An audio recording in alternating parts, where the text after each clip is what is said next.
There's a game I played once, Dawn of Mana.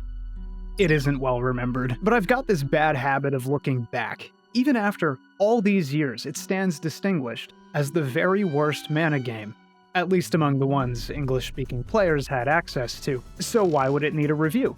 Game sucks. It's right there. Here as well. Everything seems to be in order. Nobody likes it. I said so even.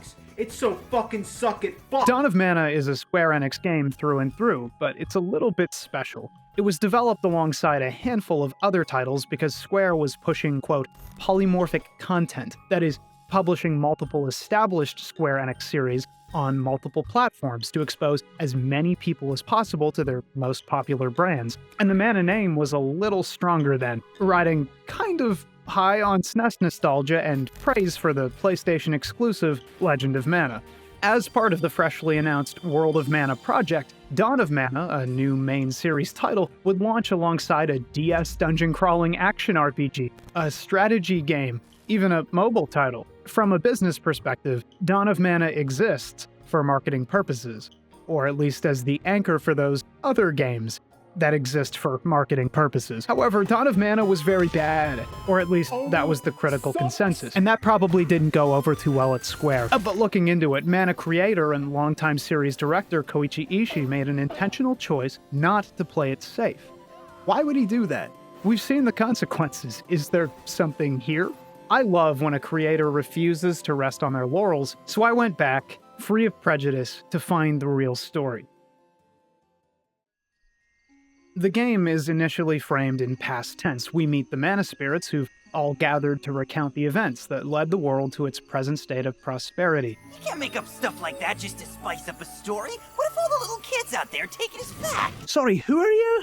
Someone shawarma shite? It's a small scene, but pay attention to the way certain elemental spirits fight with one another and get balanced out by others. While reviewers of the time had more to say about their funny accents, I mean, that was the fixation of an entire era. I'm your Nobel translator, Extreme Kevin! Thank you, X-Play employee Extreme Kevin. The point of the spirits, who barely speak in the main plot, is to establish the character of the setting. Prosperity is possible in the world, but only by achieving balance. The powers that be can clash, but must not rule above any other. They get their say and chill out. These ideas correspond to elements becoming stronger than others, nations becoming stronger than others, which themselves correspond to an element in universe, by the way, and human technology advancing far beyond the natural world, which all factor into the plot.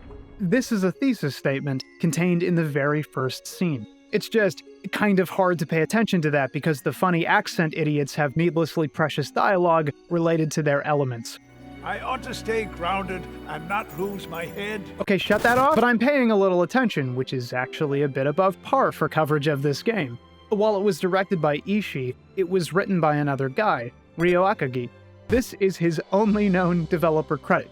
But it was apparently based on a story by Masato Kato. You know, Radical Dreamers, Chrono Cross, Ninja Gaiden 3. So maybe it's worth a look. Dawn of Mana starts with a stirring saccharine melody and some very overdressed kids. It definitely looks like Mana for PS2, about as close to Hiro Asono as you're gonna get on this hardware. But how does it play? Girl's pet's rabbit's on the run and we gotta get him back. Easy enough, this is the tutorial. Also probably something like a spiritual wedge for longtime Mana heads. You're meant to follow the thing around, getting a handle on the controls and learning to play around with the environment. It's angling at raw wow factor, like, wow, I can't believe they did this, and piles of independent, interactable objects litter the world. From a historical perspective, this is fascinating. Mana was always presented in flat 2D. This was the series' first real step into the third dimension, and right at the tail end of the PS2's lifespan. With that context, imagine playing this game. Dawn of Mana made the critical mistake of returning after years, making a big deal about itself in trailers. We're back, y'all! But changing everything.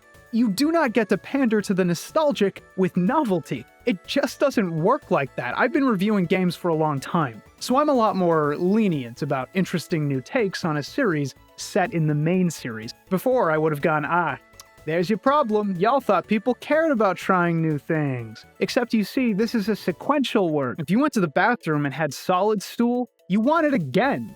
Not diarrhea. But now I'm thinking, alright, I've played a lot of the stuff I like. Most of the mana games are unique anyway. Let's try something new.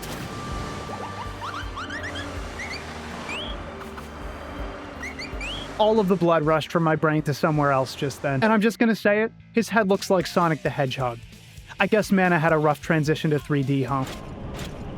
Keldric and Ritzia see that a foreign army has invaded Illusia Isle and follow after them to the Great Mana Tree, which had turned to stone in years past and people now assume dead. This marks the beginning of the proper game, a series of stages you load into and play through. For what it's worth, the visuals are gorgeous. Heartbreaking stuff, genuinely. Glowing green hills, blooms set to burn, lush forests cut with sparkling streams, soft and nuanced palettes, vibrant magical cities. There was a time when people were reconstructing like Pokemon Blue and Minecraft so you could walk through it, and that's kind of what Dawn of Mana is like, having played the earlier games.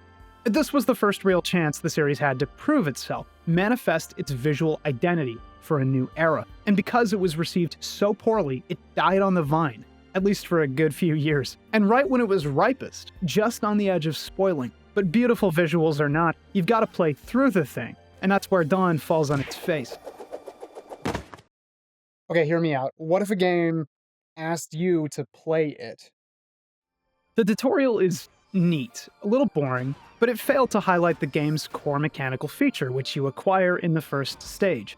Keldric finds a strange stone, actually a seed of the Great Mana Tree, and gets a free plant arm. This is great. It's unique looking, it's video gamey, and it's also your main tool in combat. Instead of leveling up traditionally or making a party of characters, you face the world alone, armed with a sword, a whip, and a bow, or a slingshot. Each of these tools has a different purpose, but we only need to focus on two, the sword and the whip. The bow is useful for launching elemental ammo that makes fights easier, but it's pretty limited and restricted to what you find in the stage, making it more niche, like pulling out a consumable when you absolutely need it. Combat isn't just about slashing enemies. Yes, you can do that. You can whack anything you see until it rolls over with your stupid limp pool noodle, but you'll notice it's pretty annoying. The sword doesn't stun every kind of enemy. If you try to combo freely without minding the guard button or your combat roll option, monsters will beat the shit out of you for free. You can cancel your combo into a guard partway through, but it isn't instant. This is most of the reason people hate Dawn of Mana. They see a sword kid, try to use the sword, oh, it plays kinda shitty, gamepad, but you have other options. And if we're being honest, there's plenty of other reasons to hate the game. This is about half of the experience. You're taught in the tutorial to guard and then tap the attack button to push, which will launch light objects forward. If you strike an enemy with a thrown object, it'll panic. This is the most consistent, free, versatile, and wide-range crowd control option in a game littered with monsters. Panicking enemies are easy to pick off with the sword because they can't fight back. And more than that, you'll notice you pick up a lot more medals from enemies, basically experience points that buff your strength, health, magic, and general XP, as long as you're hitting them while they're panicked. Again, you can kill them without going through the trouble, but the rewards are noticeably worse. You're systemically incentivized to panic enemies, meaning you want to hurl shit around. You can't just use the sword and expect to have a good time. You have to meet the thing where it's at. And that's why you're going to want to handle things a little more like... Because you expect to be a master swordsman. Like you can cut down anything at all as long as you press buttons good. But Dawn of Mana does something interesting and makes you work for it. Makes you look around for objects, ways to send enemies into a panic. It gates your lethal impulses. Why might that be? Well, let's look at the whip in depth. You are not taught about the whip in the tutorial. And if you're playing through rapidly, already unimpressed by the uninspiring melee combat, you'll probably completely miss out on the whip's best features, because they're locked behind leveling up. Yeah, you have to whack a good hefty chunk of the Mana Goddess's creatures to level up. At level 1, the whip will let you grab and hurl light enemies. Okay, sucks, but okay. At level 2, you get the ability to briefly stun a tethered enemy or spin objects, but otherwise it acts about the same. At level 3, the entire world is yours. And that is the problem. Like, yeah, I could fight you, but I'd rather do my circus performance. Oh my god! Oh, baby, we're back in business. Dawn of Mana can be legitimately fun, but it takes so long to get there and does so little to actually onboard players into seeing it how it wants to be seen that it gets written off as hot garbage, far before it ever reveals itself to those players. Watchers, people, please, a moment of your time. At level 3, your whip can grab a giant pillar, whip it into a whirlwind, bowl over enemies and induce mass panic. Look at this. This is chaos. You can have fun playing a video game, but you gotta do the work. And just how worthwhile is the grind? Of course, the levels are stuffed with interactive elements, which makes moment-to-moment play more novel than you'd expect. Explosive orbs line a ship, which can be grabbed and hurled or set off through some ambient accident during play. You can ride this funny cart down a mountain. Doesn't this look neat? Isn't this video games? I'm literally gaming right now. While the whole world isn't destructible, you have control over so much. Tearing pillars out of the ground and bludgeoning critters to death, smashing ruins and causing a panic-inducing rockfall, riding in an overturned mushroom cap. Every level is something quaint and cute and fun. There aren't a lot of games like Dawn of Mana, which is why I'm still taken by it. That entire combat framework isn't really replicated by other games. But it gets weirder. Every time you finish a stage, your level, your character progress resets. This is the single most complained about feature of the game, and it is not hard to understand why. If you spend a full hour in a big stupid playpen, you don't want to do it all again in the next one, getting to the height of your power, only to have it sucked away after a kind of mid-boss fight can only ever be demoralizing. They let you mitigate the pain. Of course, if you do enough in a stage, you'll unlock emblems that let you carry over some of your progress. In a normal playthrough, that mostly means getting a boost in health, attack, etc. for the rest of the game. But you still feel palpably weak at the start of a stage. You suddenly lack for options. You can't yank that pillar out or spin that box around. You start at level 1 again, born fresh into the world with dipe unwiped. However, you're not forced to engage with the game in any particular way. Like I mentioned, you can ignorantly run through, half-assing your subpar action game by ignoring the whip. You can outwardly ignore most enemies, just refuse to engage. They're not going to stop you. A few doors need keys, but that's it. And while you'll end up underleveled in boss fights, you can play it that way regardless. The game even gives you a bit of an out, elemental ammo. Some of these stun enemies, depending on the element of the enemy and the type of ammo. You can explore every part of the stage and collect enough in boxes and things to lock down most of the enemies. Even if it won't make your damage any better, it'll make the fights possible. Yeah, elemental spirits exist to pave over any friction the player might encounter trying to navigate the camera and the whip, but they're still made to invest.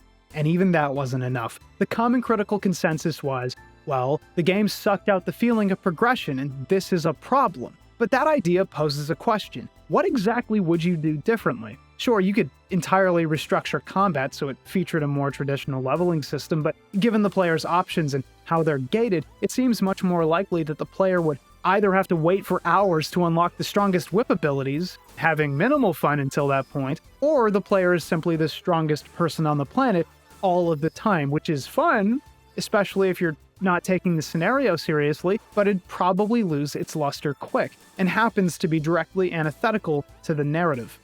And this is why we're light years behind on games discussion. Dawn of Mana has often been accused of being, quote, like Kingdom Hearts by the wanton barbarians who touch this game, myself included. Please don't point that out to me in a public forum. The comparison seems unfair at a glance. Just because a young man is swinging a stick around in 3D space doesn't make it Kingdom Hearts, but it's got more to do with the bigger picture. You run through stages, you combo enemies, you tap into a menu mid-battle to use magic. There are status ailments. I don't deserve this in my life. And you're chasing after a girl, which is where the similarities end. Dawn of Mana is nothing like Kingdom Hearts. People actually like that game. Kingdom Hearts makes use of the fullness of its 3D space with aerial combat. Dawn of Mana is almost totally grounded. This means Kingdom Hearts space feels more full, as it were, because most of its space is combat viable. It gives the player a sense of control over their character, their space, their destiny, especially as the games advance. It's also something the most recent release, Visions of Mana, made heavy use of for the first time in the series, drawing comparisons once again to Kingdom Hearts and Devil May Cry. However, Dawn of Mana is not a game about changing fate. Dawn of Mana is not a game about landing a 30-hit sword combo. Despite the elevated visual design, Dawn of Mana is ultimately about the smallness of mortality. The hero, Keldrick, doing what little he can with what strength he has in a world that has existed far longer, battling against opponents who are far stronger, and having to borrow strength to pull through at all. Koichi Ishii went for this exact game at this exact time for a reason. The preceding title, Legend of Mana, might have ended up in 3D, but he felt the aesthetic would suffer on the then primitive PSX technology and failed to capture the vision he wanted. He was inspired by Half-Life 2 and decided to finally transpose his vision to a 3D space using the Havok physics engine. He wanted to explore the feeling of touch, interacting with the world in the interactive medium. Further, he wanted to use the system in Dawn to, quote, give players a visual link between environments, objects, and characters.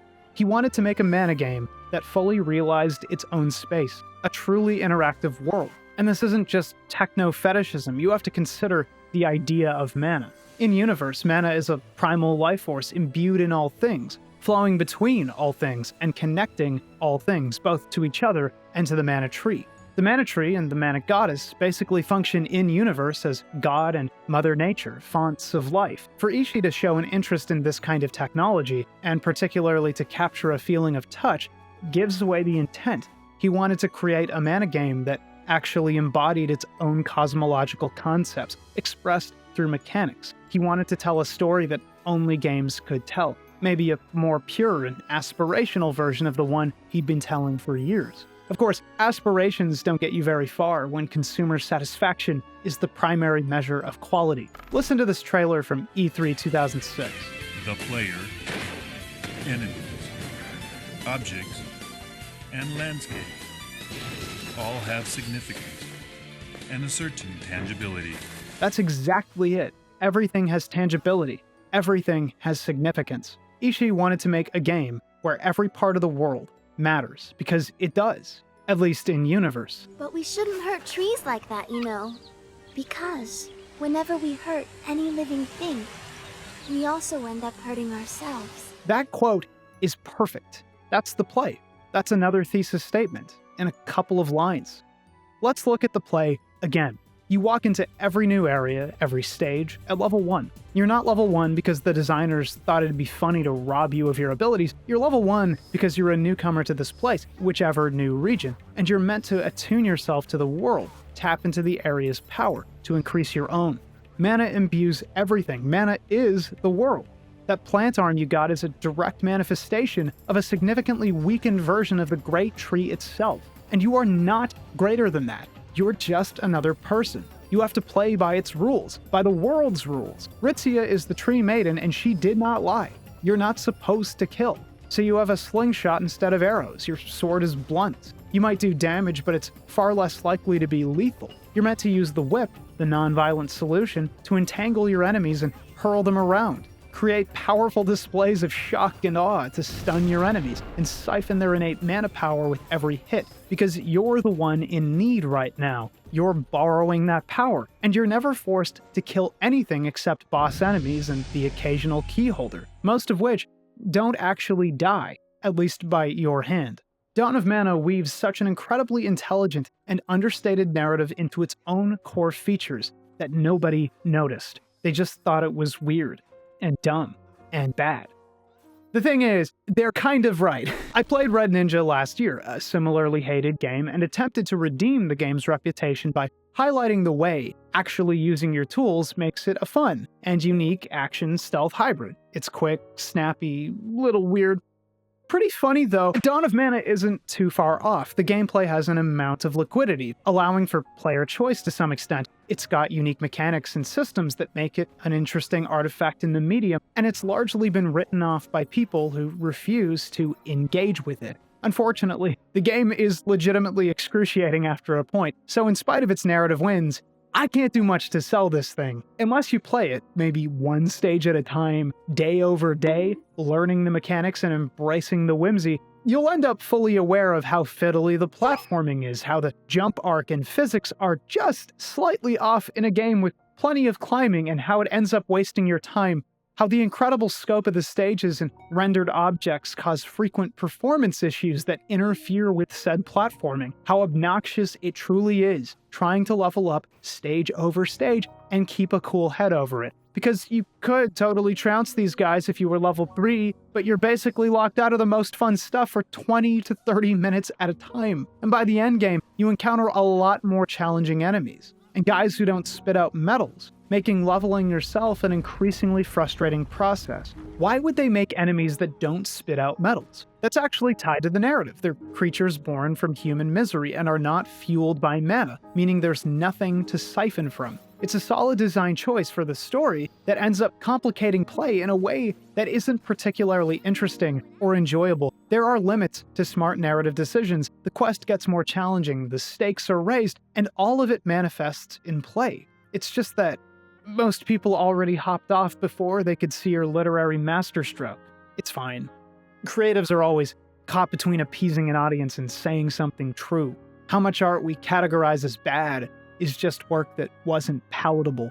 It reminds me of Monster Hunter on that note, firmly placing the player in the food chain and refusing to immediately place them above the creatures of the broader world, made to play by its rules and negotiate your status therein, and deliberately less fun until you've done the work. Lacking for multiplayer though, it feels something like an automatic ball flattener.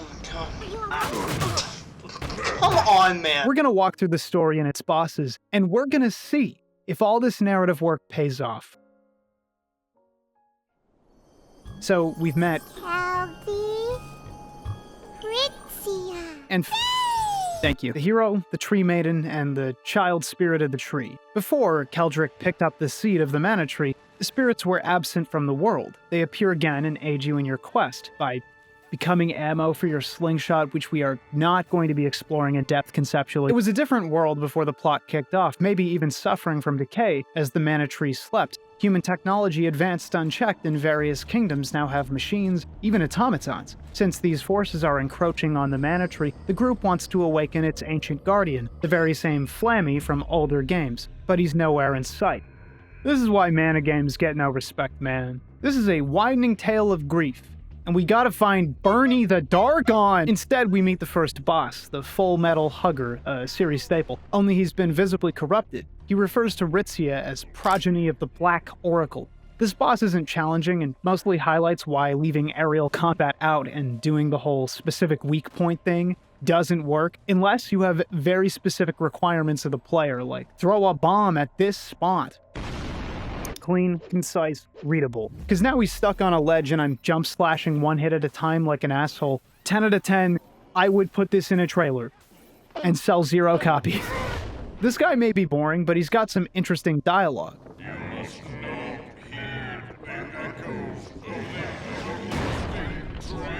Surprisingly, this functions as metatextual commentary for the series, a self-aware affirmation not to seek the past. See, they knew people wanted mana, and instead they got Dawn. We're doing something new here, and you've got to trust us. And they even corrupted the crab, this well-known monster who's been purplized on the echoes of the past. I can't believe Koichi Ishii said kill the past. Speaking of, these echoes are referred to frequently in dialogue. Echoes are just human misery, suffering, negative emotion, etc. They don't simply pass, but instead coalesce within the mana tree. War harms the tree. Famine harms the tree. I don't know how BDSM factors into this, but I'm gonna say somehow. As the font of all life, in a world where all things are fueled by and connected to the mana tree, these toxic energies need a place to go. Ritzia, seemingly compelled forward, touches the root of the tree and unleashes the echoes, presumably taking them into herself. Oh good, she found social media. We don't have much time to reflect on this because we're captured by soldiers and turned over to Stroud, the king of a neighboring country, who tells us that this tree is also the door to Mavolia, another world, presumably an inverse hellscape of some kind, a demon realm.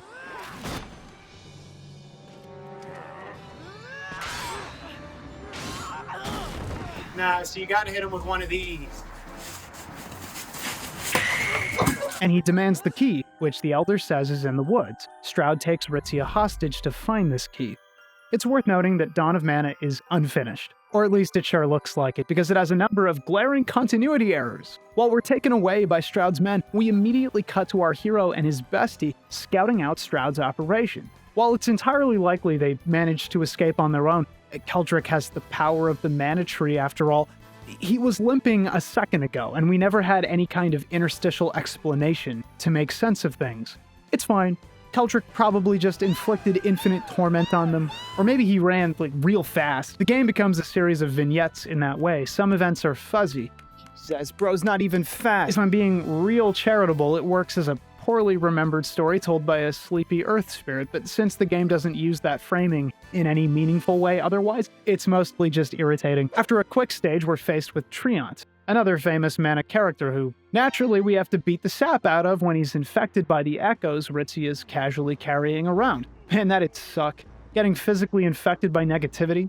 What if you met someone who doom-scrolled 24/7 and, contributed to snark subreddits or went online to be an asshole about people they don't know? And all that needlessly cruel bullshit psychically projected itself into your brain. This fight is either annoying or simple, depending on how awake you are by this point in the run. If you are awake, you'll realize you need to make him drop pumpkin bombs by cutting away his branches, chuck him, burn him, and slash him dead. Otherwise, you'll be reduced to ducking enormous attacks and trying to stunlock him with fire ammo. He spits up the mana sword, which reacted to all those negative human emotions in Ritzia. Girl, you can't go killing the world with your stank. Of course, we already have a sword, so Stroud's scheming vizier swipes it. I guess so we can do a whole darkness cannot exist without the light thing. Darkness cannot exist apart from light. Stunning.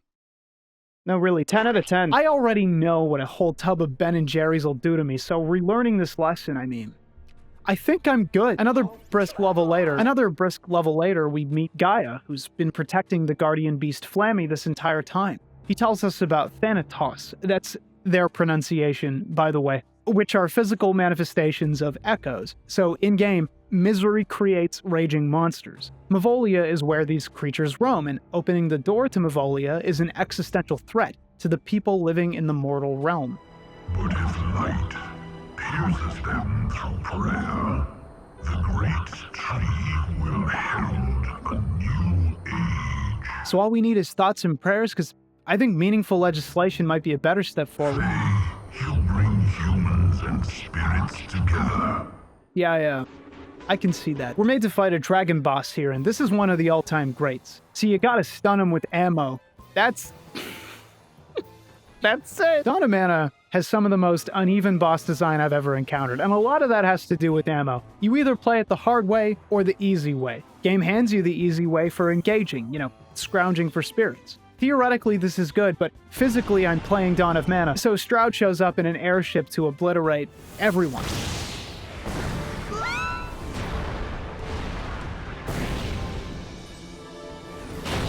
Oh my god, a good thing! We're saved by Flammy, except honestly, we're at 3 established mana entities annihilated, and 2 of them were benevolent nature spirits, so buddy, if they're serious about the whole kill the past business, you better fly faster. We whip our way through a quick beach level. I guess they have whole-ass cruise ships in this universe. Huh. Maybe we can go see Mickey Mouse. Either way, we're still set on saving Ritzia, so we land on the ship. Hey, scheming vizier. Put those toes away. This character is obviously a problem and says he wants Ritzia to help repeat the past, indicating that the whole Keldy-Ritzia dynamic is exactly like another scenario that happened 1,000 years ago. And the only difference is I wouldn't rely so much on things playing out like the past. Faye is basically a Pokemon. You think World War II would have gone down like that with the introduction of a single Pokemon? One well-trained Dugtrio, man. All I'm saying, apparently a maiden and a man sealed the door 1,000 years ago, but this time it'll stay open, because Ritzia wants it that way. I can reuse clips from my older work, right? Okay, great. Oh no, she's got the same number of dimensions she previously had. We're made to lead her out of the ship, but then we end up crossing swords with Stroud. Oh boy, a mid-off. Oh my god, they have matching tattoos. And mine only showed up at this exact moment. To be fair, it's pretty windy up here, and without proper foundation, the concealer's bound to wipe off. Stroud is supposed to be the Virgil or Riku fight of this game, except what actually happens is he chases you around trying to cut your head off, and you whip balls at him until he's stunned and smack him around a little. I wield the legendary sword of mana. Yeah, well, I can, throw stuff.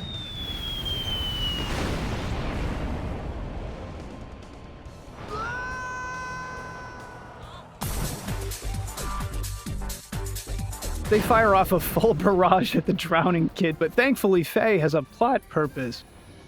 Right, continuity.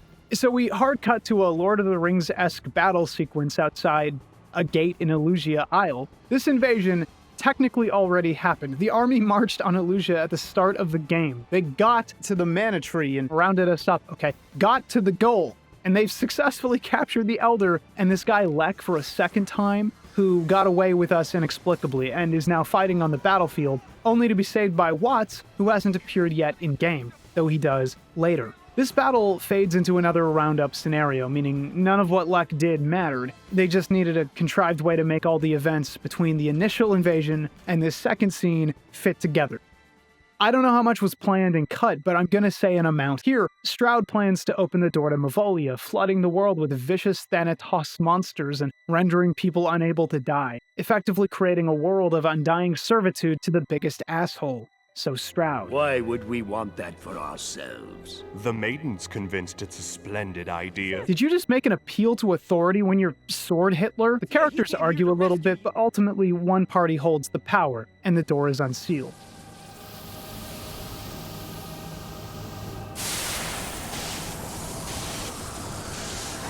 Is that good? Is that a good sign? While we get away with Watts, the masked guy summons Anise from Mavolia. Welcome back, Anise. She's effectively the ultimate villain of the series, once a great tree maiden locked for 1,000 years in Mavolia after releasing the echoes of the Great Tree. She is Ritzia, or a vision of what Ritzia is doomed to become, if she continues on her path. And it seems inevitable because Denise has also partially possessed Ritzia. We see it in glimpses after initial contact with the Echoes, the way she wonders if she's really herself, the way she's seemingly controlled, but snaps back to cogency during moments of crisis. With the door to Mavolia open, nothing is stopping Anise from fully possessing Ritzia and sealing her fate. It's probably why the Elder says goodbye to her when she insists on opening the door, like he's read the history and knows how this plays out. And we're kind of kept in the dark about the ways the threads all fit together, especially looking back over the footage. There's a generational melodrama playing out, but since we're Keldrick, this dumbass kid, we're left incapable of scrutinizing and understanding things as they're happening, and happening increasingly quickly. Dawn of Mana accurately summarizes why a lot of historical evil happens without having to say it. Things fall apart, whether for a lack of experience or foresight, and always so much quicker than we can react to. In this way, human ignorance and cause and effect passes for something like fate. I just think it's a little smarter than it gets credit for. One splurt, one pinch immediately after this scene, Faye evolves, because as we know, she is a Pokemon, and we skip ahead, with Keldy and Faye en route to vaguely Arabian Nights setting to clean up the mounting Thanatos problem, since they're prowling the world now. They made him guts. They turned this shit into Berserk. Gee, I hope Keldrick doesn't run into any kids. After a quick level, we find ourselves staring down Lek, Keldy's best friend turned Grimsley. That's another mana term. Look, people infected by the Echoes are Grimsleys. Creatures born from the Echoes are Thanatos, I think. And anyway, what's the big deal, Keldrick? Oh no, my best friend turned into an impossibly attractive immortal demi-human. That's so bad. Lek can make for a really interesting fight using these spinning plates and the game's mechanics to stun the guy, outsmart him with the environment, but it mostly devolves into a weak chase and shoot skirmish instead. It's just irritating enough, with the guy keeping his distance and pelting you with arrows, that you're sort of incentivized to play it the lame way, and I think that sucks. And you wish that you had taken the advice of your best. I'm interested in how miserable this game can be. Just as a quick spoiler, Lek isn't coming back. He dies, and that's it. In a world where life force is recycled, where villains can return from hell, Lek is gone. Once Stroud's only vocal opposition other than you, reduced to a twisted, servile creature, and even here he tries to help. Mana is not the kind of series that handles tragedy particularly well, at least visually. It clashes with the whole kiddie aesthetic. But it's also core to the very first game, where characters shuffle off level over level. They take plot-mandated sad breaks through Secret of Mana. It's a feature, even if it's weird. Dawn uses its Thanatos, its corrupted friends, its darkened sky, to communicate raised stakes and growing up, graduating into adulthood, life, loss, and carrying on. I think Mana primes itself not to be taken seriously, but I think people stick around for the earnestness. Except in this case, because they had Kingdom Hearts. We see Ritzia in a dream, or a physical dream space, I guess, and she's no longer herself, only a vessel for Anise. She tries to convince us to join her, and nobody can escape fate, etc., and even drops the little white flower Faye gave her early on, indicating that she's truly gone. The three of us will rule the whole world together. But why Faye? Why leaving this grove and entering a level? Okay, so hold on. We were soliciting help from Watts. We got on a ship and crashed. We spoke to Ritzia in the dream space, and now we're here. Do you see why I'm having a hard time with continuity? Do you understand the issue? This tower. I hope you like the exterior, because you'll be seeing it a lot. The Masked Guru is one of the funniest boss battles in the series. One of the funniest I've encountered in gaming. This is meant to be a showdown, and by the way, with someone who historically stood in Keldrick's place. He's you, but much older and much wiser. This means that he makes use of defenses and whittles you down from a distance, and strikes with his precise and elegant rapier, except what actually happens is you get knocked down or the floor is destroyed partially and you spend tons of dead time bashing your fucking head on the ceiling using these idiot jump pads to try— Just let me fight the boss! Only to find he's on a different floor, and so you go and find the right floor, carefully maneuver around all the goddamn holes in the ground that you made, and hope that you can actually catch the guy when he's near, standable ground, except this time, he sent you flying off the edge of the tower, and I'm going to kill! I'm gonna wring his neck! Why?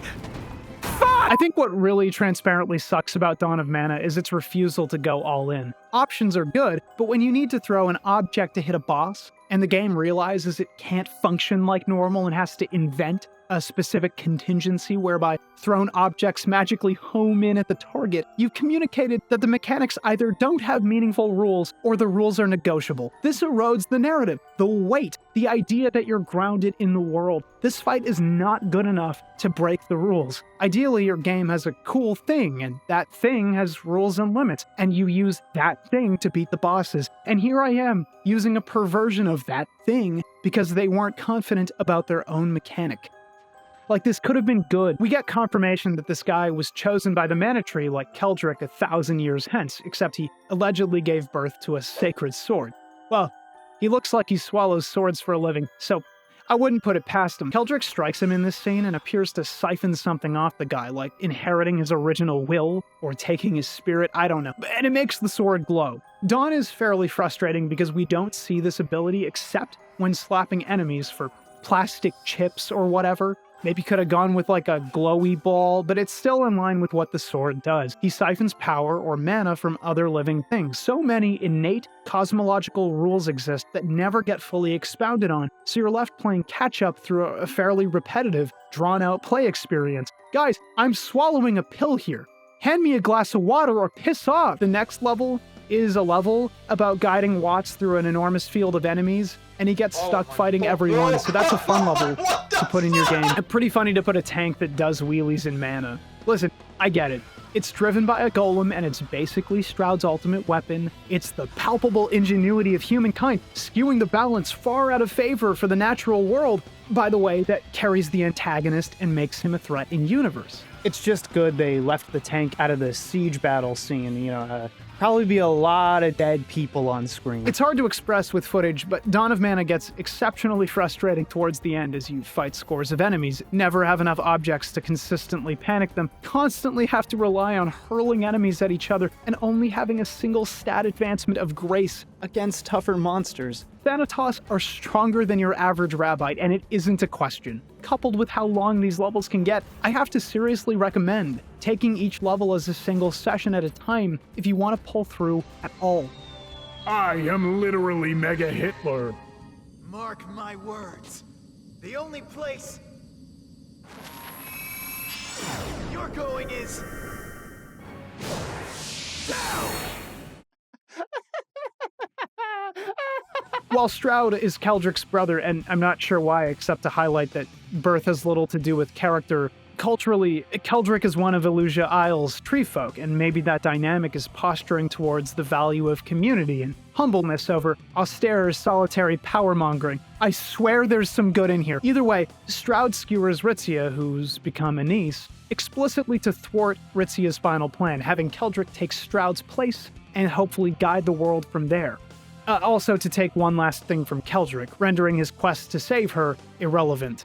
Stroud is the penultimate boss fight. It's kind of like the first fight, trying to ping a box off his head or something and pulling a combo, but eventually you lop off enough health that he needs to transform into this thing, and you can only beat him by leaping with these obnoxious jump pads, because these are fun, and destabilizing these flowers, which triggers a stun and lets you attack as normal. Once again, the game's unique mechanics are set aside in place of a gimmick, which might work if this weren't a game about using the power of the mana tree to stop evil, but that is what the game's about. So maybe next time let me bludgeon him to death with a rock. Thanks. So what will you do next?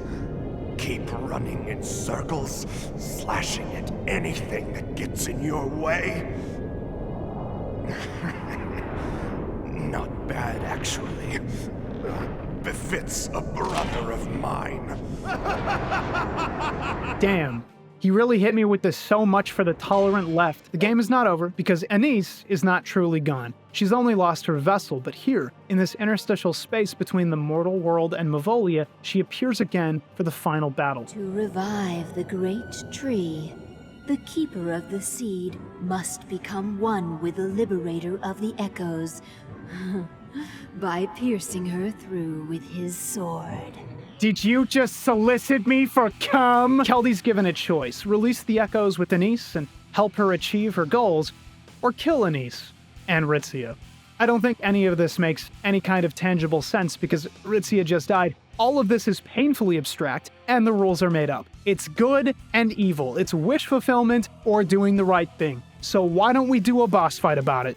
Anise isn't actually all that challenging. The fight is mostly about chucking big colored crystals at the corresponding snake head and getting a few hits in afterwards, mercifully using its own mechanics for a battle again. Mana has always flirted with Christian iconography and concepts without getting too on the nose. Things like Anise being a tempter and part snake, even if Medusa is also a historical mana enemy, and now we're making soup with Western myth. What we learn, though, is to birth a new mana tree, a whole new mana goddess. We need the seed, a tree maiden, and a mana spirit. So close to the Holy Trinity, but just far enough. What it functionally means is the world's preservation and continuation can only happen through great sacrifice on behalf of all parties. Dawn of Mana is not a happy game. You lose Ritzia.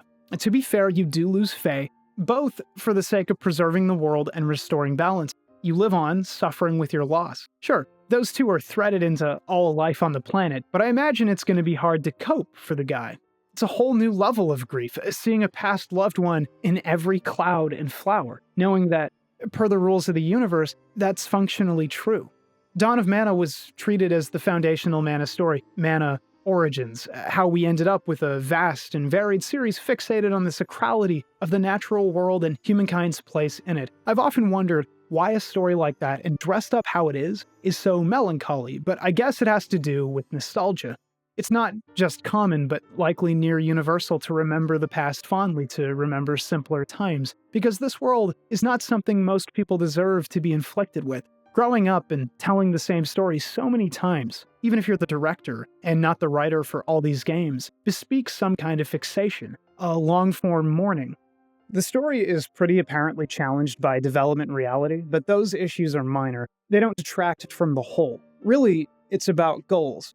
Dawn of Mana set out to express the feeling of touch, and presumably to express the cosmological reality of the setting, and it succeeds. It puts the player in the role of an outsider who's accepted into a community of people who live in harmony with nature. He takes up the will of nature itself to protect the balance, wields that will like a club, a non-lethal club, in keeping with his girlfriend's rhetoric about harming nature, taps into the power of the land and everything around him to subdue his enemies, making the environments, the creatures, the objects, all things significant. And like the power you borrow, because all things in nature are cyclical, give and take, sacrifice is necessary for the world's rebirth.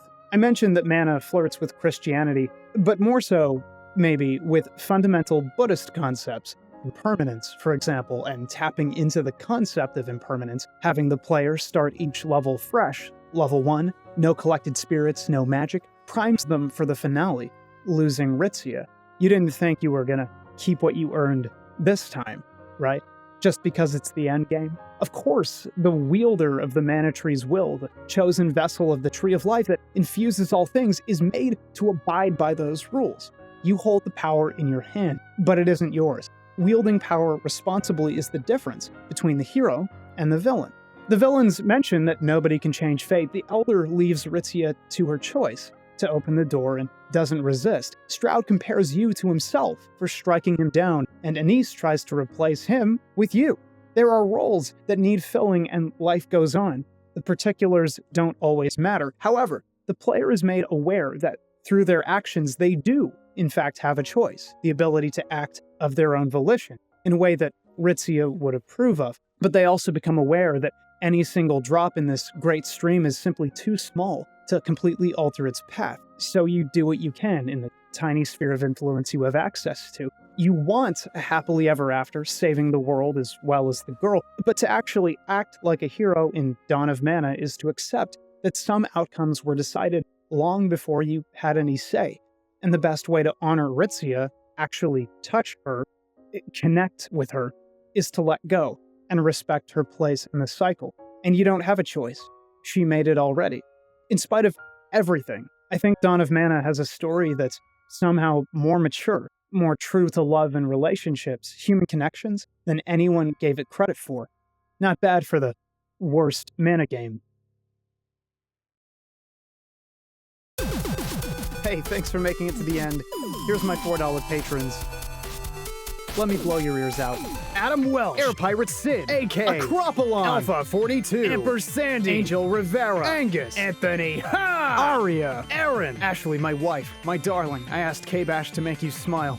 Also, hi, Merrick. Asriel, Azura, Atticure, Owleye, Axinate, Bear Skeleton, Basement Dweller, Bosch 7, Basil, Be Gay, Do Crimes, Bella, more like Smell Ben M, Beguile, Big Damn Gamer, Big Papa Spray, Bite of Cursed Sushi, Blake Against the Machine, Largle Hargle, Blossom Dante, Boom Dead, BH Operator, Orgor, Born in Shadow, Brandon S, Brendan Hesse, British Goose, Brian McKnight, Cal, Cajun Lady, Cakesar, C-Dub, Casual Male XL, Caesar T, Chiro Hero, Chloric Fox, Cordant, Chris Bromo, Cody Golden, Comfy Moogle, Kami Hog, Couch MOBA, Cosmetic, Crabmonger, Fish Finagler, Trashkers, Crater, Crispy J, Chrono 19D, Cup of the Puppa, CW Glassworks, Danky Steak, Swacky Bay, David Castillo, Dara, Dash Granny, Deadward, Destrega. Did you know if you put a wooden spoon on your pot while it's boiling, the pot spoon water will spill the water pot, the boiling pot water steams spoon wood? Dingus back. Don't read this out loud. Oh no, he did it! Doodle Flu, Doug Prince, DJ Professor K, Dr. House from the critically acclaimed television show House MD, Dr. Cullen PhD, Drop the Bait, Duffman, the protagonist, Dylan Winston, El Jaguar, Electric Song, Elefal, Alpio, Emperor Pickle, Empty Tenchi, Eric Monticello, Excalibur Shines, Exorian Hagen, Thnar, Farrakhan's just happy to be Burns here, Maximum, Fazillion, Forte Noir, Frog Vorbis, Frosty Gamer, Gandalf the Garen, Guaranteed, Gigglebite, Glyph Seeker, Gobo Bobo, Gobsmack, Goose 6112, Gregar 700, The Darkest Black, Dark Horde, Gucci Plant, Hatsune Miku's Crack House, Archive, Heeman, Game Station, Helen Dingo, Hermit J, Hebe, Honeymutt, Horn Tiger, Horse Boots. How do you know? Huey. I just took 7 grams of magic mushrooms and now I'm lost in the woods. I'm supporting KBash just because I wanted to make this part of the video longer. Inferno galore. IOBG. I punched a sandwich. It's not bad. It's time to sue. It's not good. Ivy, Ruth Langley, Jack Hydrick, Jacob, Jalopy, James, Jams, Jank Dankins, Jason Lasky, Jaden, James Vaughn, Jar of Screaming Eyes, Jay Drito, JL Savaris, Jay Deus, JB, JJ09, JK Hedgehog, John Bo the Joker, Jordan Joyner, Jorzy Burden, Juicy Frost, June, Kadoki, Callie, K-Chan, Keegan Too Cool, Keith the Thief, Key the Iron Idol, Kata Snack, King Kuma, Key, Kanite Pike, Kitty Caddis, Clock, Tanoe, Cone 2020, Clayton, Crazy Dark Chocolate, Crumperton, Kyle, not that Kyle, KZ Excellent, Lady Weeb, Laundry Mom, Lego Sid, Lethal Nibbles, Linkle, Little Big Trouble, Loathsome Dung Eater, Lion Shard, Lawn, Low Red, Low Fat Mogert, Lucas Boy, Blood Mac James, Lunatic, Magic Meows, Malamatic Wolf, Manipool, Manic Pixie Space Pirate, Man in Space, Mal Fever, Maraganger, Marcules, Marcus Ramble, Maxwell B, Maximum Dawn, Meaty Smacks, Mechanized Memories, Maple Puppet, Mega Boy E Nasty, Mellytan, Mary Bite, Messiah of Rodents, Metal Geared Gashes, Michelle Citrano, Migsy, Mike Deviar, Minadams, Mithras, Moa, Mommy Dummy, Big Titty Got GF Queen, Monochrome Rainbow, Morgana Black, Mori, Morn, Morte, Modi, Mr. Mango, Mr. PP Pupukaka, Mr. Edie Dab Face McYoink Bomb, Myrna, Nyra, Nito Torpedo, Neon Dwarf, Nick Krishna, Nick LaRosa, Nifty Rex, Not Nobel, Okami, OJ McMuffins, Old Burgle, Old Man Cranberry, Ollie,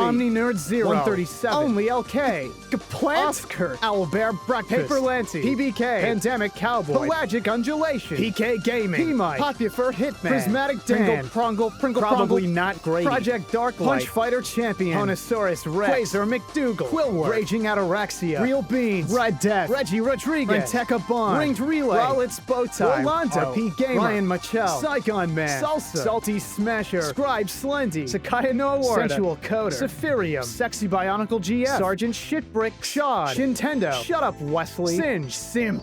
God. Sir Doodles a lot. Seriously tired of waiting in line. Sir Giggles XD. Sir Speedster. Skywardly. Sleepy Wabbit. Slippy Sloppy Bippy Boppy. Snart. Small Turtle House. So Zeta Dad. Sock'em Boppers. Space Lizard. Sparks. Spider Dad. Squidget. Star Night Sky. Straffen Battles. Super Dingus. Super Sandwich Guy. Toxin. Jorn Chubbington. Terrence Swift. The artist formerly known as Sam the Sam. The Big Bubby. The Brandorian. The Clown Prince of Cringe. The Good Lord has blessed me. Hallelujah. The Green Loki. The Crispy Boy. The Peacemaker Pyro. The Salt Knight. The Nomad. The Toasted One. Thick Dick Mystic. Thresh. Thrips Hartrop. Tiggles McGuffin. Tim Lobster. Timid the Writer. Total Play. Travis Edwards. Twiddle Chungus. Ty Guy 9001. Unlawful Skies crippling gotcha addiction. Vid. Vacant Plaza. Valenris. Venom. Vice Pup. Viewers like you. Vic. Volkento. Walk-in, get right in my bag. Wayne is boss. Weeb Trash. Well, shit. Waylon. Where am I? Help? Whiskey Dono. Wrencham. Zanny Tanner. Gianji. Travius. Yaro 12. Yashichi. Zane the Impure. Zane the Pure. Zephigamon. Full Burner. Zero Maru 2. Zero Zalazar. Cyberbunk. If you'd like to help support the show, help me keep investing, making interesting looks at the medium, hit me up on Patreon. See you soon. KBash out.